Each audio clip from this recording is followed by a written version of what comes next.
约到头份，从苗栗到花莲富里，跟着郭社长去旅行。富里是跟苗栗头份是最远的距离。我们这次来台湾最美的一个地方，叫做台湾小瑞士，金针花海64山 ，Go！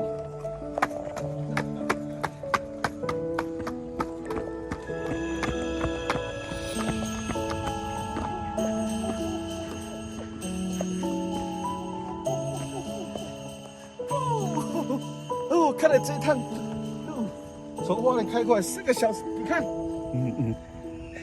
带给我们所有人观看一下台湾小瑞士。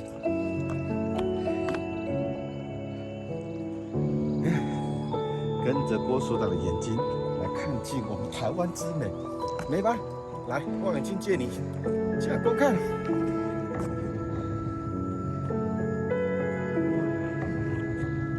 看到富里，这里有我很多同学住这里，所以郭所长的设计为什么阳光、空气、水？你又在花莲设计，我要设计一个花海。